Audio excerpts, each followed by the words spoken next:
Hello friends, എല്ലാവർക്കും മഹാലക്ഷ്മി സീരിയലിൻ്റെ ഇന്നത്തെ എപ്പിസോഡിൻ്റെ റിവ്യൂയിലേക്ക് സ്വാഗതം. അങ്ങനെ കണ്ണൻ തന്ത്രപരമായ നീക്കത്തിലൂടെ സത്യങ്ങളെല്ലാം തിരിച്ചറിയുന്നു.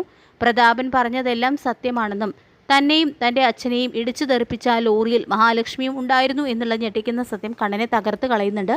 എല്ലാവരും കൂടി സത്യങ്ങളെല്ലാം അറിഞ്ഞിട്ടും അതെല്ലാം മൂടി വെച്ച് തന്നെ ചതിക്കുകയായിരുന്നു എന്നുള്ള കാര്യം കണ്ണനെ വല്ലാതെ തന്നെ വേദനിപ്പിക്കുന്നു.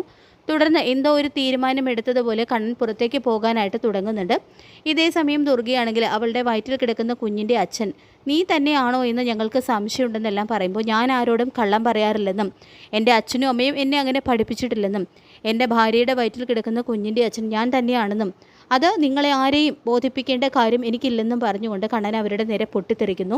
ഭാര്യ വീട്ടിൽ പോയി വന്നതിന് ശേഷമുള്ള കണ്ണൻ്റെ ഈ മാറ്റം എന്താണെന്നും എന്തോ ഒരു കനൽ അവൻ്റെ മനസ്സിൽ വീണിട്ടുണ്ടെന്നെല്ലാം ദുർഗ പറയുമ്പോൾ അത് കേട്ട് വാമനും കരുണയ്ക്കുമൊക്കെ വല്ലാതെ പേടിയാവുന്നുണ്ട്.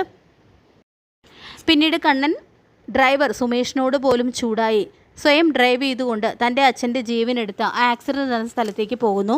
ഇതേ സമയം മഹിയാണെങ്കിൽ കണ്ണനെ വിളിച്ച് കിട്ടാത്തതുകൊണ്ട് തന്നെ വലിയ വിഷമത്തിലാവുന്നുണ്ട്. സദ്യയൊക്കെ കഴിച്ചതിലെ ഉറങ്ങിക്കാണും എന്ന് പറഞ്ഞുകൊണ്ട് ലേഖ മഹിയെ ആശ്വസിപ്പിക്കാൻ ശ്രമിക്കുന്നുണ്ടെങ്കിലും ഞാൻ വിളിച്ചു കഴിഞ്ഞാൽ ഏത് ഉറക്കത്തിലായും കണ്ണേട്ടൻ എടുക്കാറുള്ളതാണ് എന്ന് പറഞ്ഞുകൊണ്ട് മഹി വല്ലാതെ തന്നെ വീണ്ടും ടെൻഷനാവുന്നു. മഹി ഒന്നുകൂടി വിളിച്ചു നോക്ക് എന്ന് പറയുന്നുണ്ട് ലേഖ. അങ്ങനെ മഹി വിളിക്കുന്നുണ്ടെങ്കിലും മഹിയുടെ കോള് കാണുന്ന കണ്ണൻ ദേഷ്യത്തിൽ കോള് കട്ട് ചെയ്യുന്നു. അതറിയുന്ന മഹി ആകെ തകർന്നു പോകുന്നുണ്ട്. കണ്ണേട്ടൻ എന്തോ സംഭവിച്ചിട്ടുണ്ട് ലേഖയെ, ഒരിക്കലും എൻ്റെ കോള് കണ്ണേട്ടൻ കട്ട് ചെയ്യില്ല എന്ന് പറഞ്ഞുകൊണ്ട് മഹി പൊട്ടിക്കരയുന്നു. മഹി സമാധാനമായിട്ടിരിക്കുക. അനന്തുവേട്ടൻ പോയി കണ്ണേട്ടനെ കണ്ട് കാര്യങ്ങൾ അന്വേഷിച്ചു വരും എന്ന് പറയുന്നുണ്ട് കേട്ടോ ലേഖ. ഇതേ സമയം കണ്ണനാണെങ്കിൽ എൻ്റെ അച്ഛൻ്റെ ജീവനെടുത്ത ആ ലോറി ഓടിച്ചിരുന്നത് ആ പ്രതാപനാണെന്ന് ഉറപ്പായ സ്ഥിതിക്ക് അയാളെ നിയമത്തിന് മുൻപിൽ കൊണ്ടുവരണം, എങ്കിലേ എൻ്റെ അച്ഛൻ്റെ ആത്മാവിന് മോക്ഷം കിട്ടൂ. എല്ലാം അറിഞ്ഞു വെച്ചിട്ടും എല്ലാവരും ചേർന്ന് എൻ്റെ മുന്നിൽ നാടകം കളിച്ചു. പക്ഷേ അമ്മാവന് ഇതിലെന്താണ് ഇത്ര താല്പര്യം എന്നാണ് മനസ്സിലാക്കാൻ കഴിയാത്തത് എന്നെല്ലാം കണ്ണൻ സ്വയം ആലോചിച്ച് വല്ലാതാവുന്നുണ്ട്. തുടർന്ന് കണ്ണൻ കമലേശ്വരത്ത് തന്നെ തിരികെ എത്തുന്നു. കണ്ണൻ്റെ ഇതുവരെയില്ലാത്ത ഭാവം കാണുമ്പോൾ തന്നെ കരുടയ്ക്കും വാമനും ഒക്കെ വല്ലാതെ ടെൻഷനാവുന്നുണ്ട്.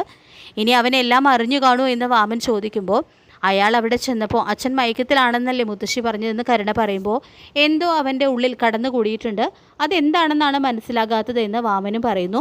പിന്നീട് അനന്തു കണ്ണനെ കാണാനായിട്ട് എത്തുന്നുണ്ട്. അപ്പോൾ വാമനെ കാണുന്ന അനന്തു മഹി എത്ര വിളിച്ചിട്ടും അവൻ ഫോൺ എടുത്തില്ല. മാത്രമല്ല മഹിയുടെ കോൾ അവൻ കട്ട് ചെയ്യുകയും ചെയ്തു. മഹിയുടെ വീട്ടിൽ ചെന്നപ്പോൾ പ്രതാപനും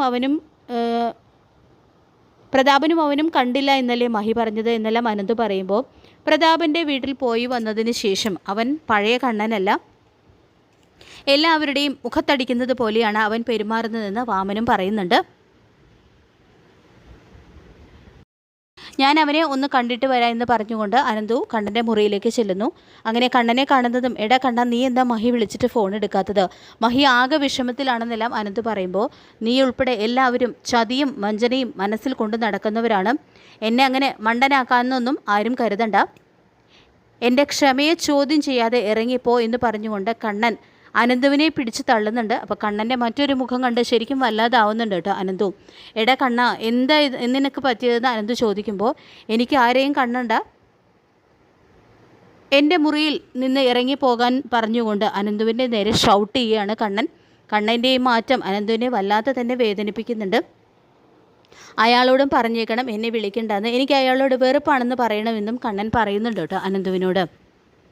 തുടർന്ന് തിരികെ എത്തുന്ന അനന്തു നടന്ന കാര്യങ്ങളെല്ലാം മഹിയെ അറിയിക്കുന്നു. അവൻ എന്തൊക്കെയോ ചില സൂചനകൾ കിട്ടിയിട്ടുണ്ടെന്നാണ് എനിക്ക് തോന്നുന്നത്. നമ്മളെല്ലാവരും കൂടി അവനെ ചതിച്ചു എന്നൊക്കെയാണ് അവൻ്റെ വാക്കുകളിൽ നിന്നും എനിക്ക് മനസ്സിലാക്കാൻ കഴിഞ്ഞത്. സ്കൂളിൽ പഠിക്കുന്ന കാലം തൊട്ട് എനിക്ക് അറിയാവുന്നവനാണ് കണ്ണൻ. അവനിൽ നിന്നും അവൻ്റെ ഇങ്ങനെ ഒരു പെരുമാറ്റം ഇതിനു മുമ്പ് ഞാൻ കണ്ടിട്ടില്ല എന്നെല്ലാം അനന്തു പറയുന്നുണ്ട്. അപ്പോൾ ഇതേ സമയം മഹിയാണെങ്കിൽ നിയന്ത്രണം വിട്ട് പൊട്ടിക്കരയാണ് ചെയ്യുന്നത്. പിന്നീട് കാണിക്കുന്നത് പ്രതാപനെയാണ്.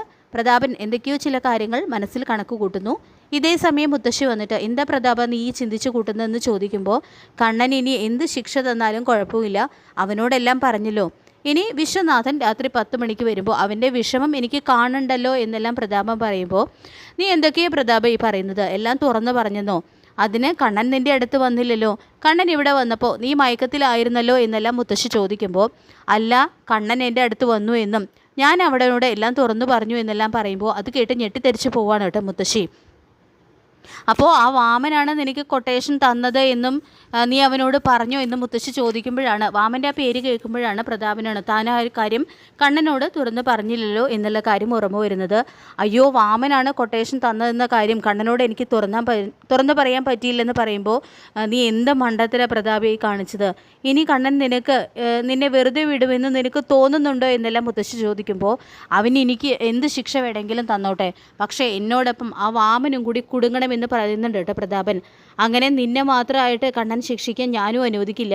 നീ ആ വാമൻ്റെ പേരും കൂടി അവനോട് വിളിച്ച് പറയുന്നുണ്ട് കേട്ടോ മുത്തശ്ശി പ്രതാപനോട്. അങ്ങനെ വാമനാണ് എല്ലാത്തിനും പിന്നിൽ. തൻ്റെ അച്ഛൻ്റേത് വെറും ഒരു അപകടമരണമല്ല, അത് കരുതിക്കൂട്ടിയുള്ള ഒരു കൊലപാതകമാണ് എന്നുള്ളൊരു ഞെട്ടിക്കുന്ന സത്യം കണ്ണനെ അറിയാൻ പോകുന്നു. അപ്പോൾ നമുക്ക് കാത്തിരിക്കാം മഹാലക്ഷ്മി സീരിയലിൻ്റെ ഇന്നത്തെ കിടലിൻ എപ്പിസോഡിനായിട്ട്. ഈ റിവ്യൂ ഇഷ്ടപ്പെട്ടെങ്കിൽ ലൈക്ക് ചെയ്യുക, ചാനൽ കൂടി ഒന്ന് സബ്സ്ക്രൈബ് ചെയ്ത് സപ്പോർട്ട് ചെയ്യുക. താങ്ക്